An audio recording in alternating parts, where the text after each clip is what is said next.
Good afternoon. So I've seen a lot of posts on TikTok and Facebook and whatnot about mental health awareness month, and I have a couple of physical disabilities, which I post about those all the time. But I also have a couple of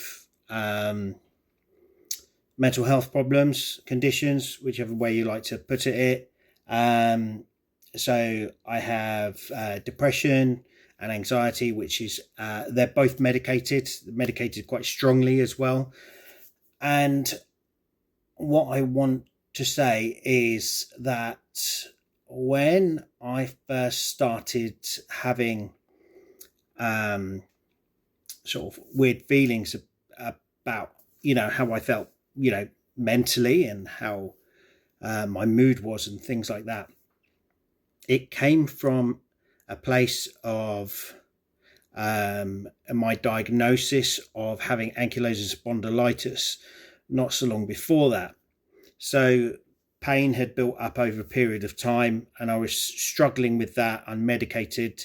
Then got medicated for the pain, but it wasn't quite enough for quite a while, until I hit biologics. So what had actually happened was, it was like putting a plaster on a broken leg. It was not really doing enough, but there was something there, just to kind of bring it down a little bit. Now, having chronic pain takes its toll, both physically, mentally, and emotionally. And so mentally, I didn't think there's anything wrong. Up until that point, I was quite resilient. I thought I could, handle a lot, take a lot on my shoulders and things like that. It turns out that I couldn't. With regards to pain, I mean, chronic pain is, it's on another level. If you've got, acute pain and, that then goes away, it does take its toll mentally, but there is an end point to it. With chronic pain, there is no end point. You know that that's going to go on and on and on.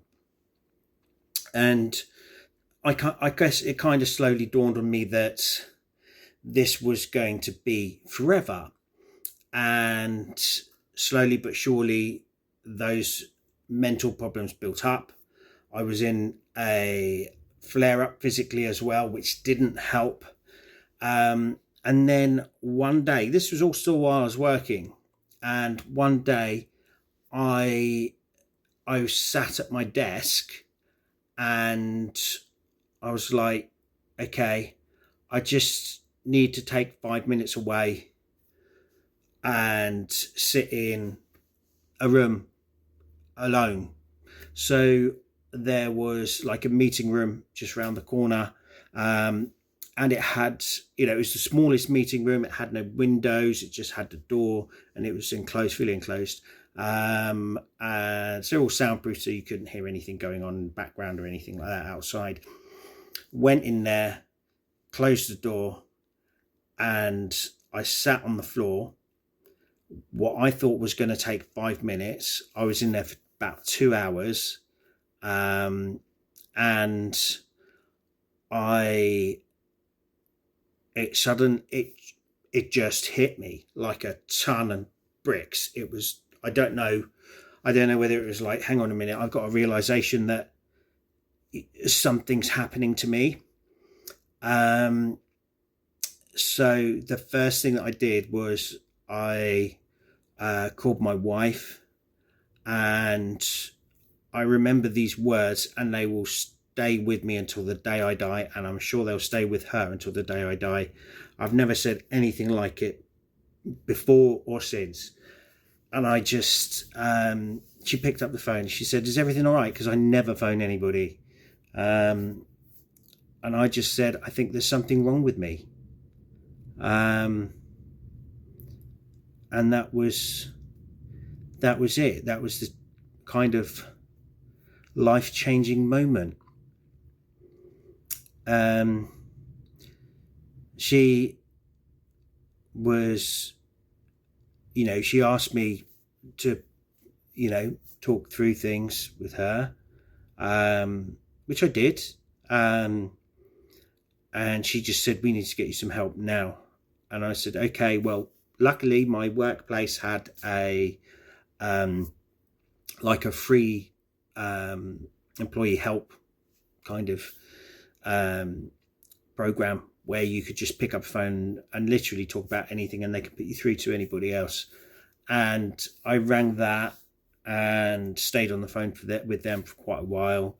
They said that I should really speak to the doctor to get something maybe prescribed. I was like, okay. And a lot of this was going in, and I was just a little bit like stunned. I'd stunned myself. It was very odd.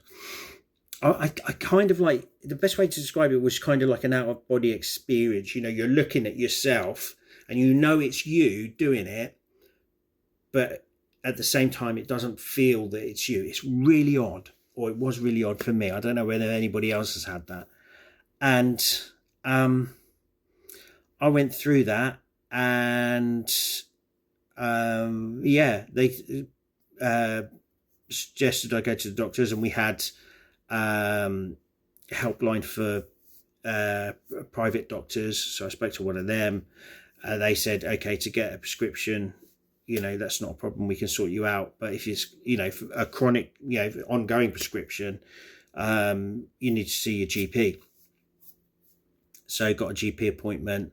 Those people that say you can't get a GP appointment, yeah, you can. 8 o'clock, ring on the dot, and you get a GP appointment that day. So I got one the very next day.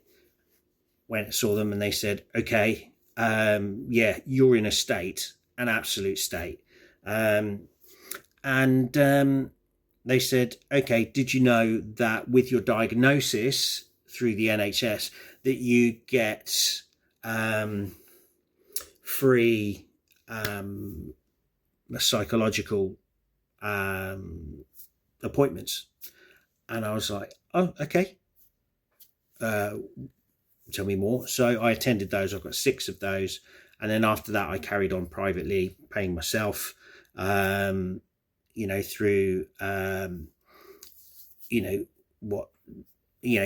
was obviously dwindling down because I was not working as much at that point. If not, it went all the way down to nothing. But I found it important, so I carried on with it. They prescribed me a antidepressant. It knocked me for 6. It didn't like it at all, so I came off it, then went on another one, and then they said, okay, there's some serious issues that you need to deal with from the psychology. They referred me to a psychiatrist as well, so I had a couple of sessions with him, and it was him that actually diagnosed the depression and anxiety, and it was at a severe level. It wasn't just like, oh, you're having a little bit of an episode or something like that. It was, diagnosed as severe something else depression and anxiety.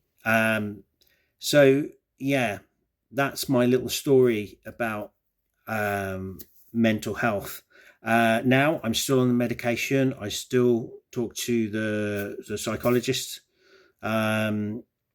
and I talk to you guys as well, which actually really, really helps. I mean, there are some oddbods that comment, not so well on here, but I try to brush those aside and carry on as normal. But we get those everywhere. But I don't want to finish on that. I want to finish on, if you've got a problem, ask for help. Simple as that. Say, I think I have a problem. Can someone help me? Yep. There's no shame or lack of pride in just asking. Okay. And I'll see you later.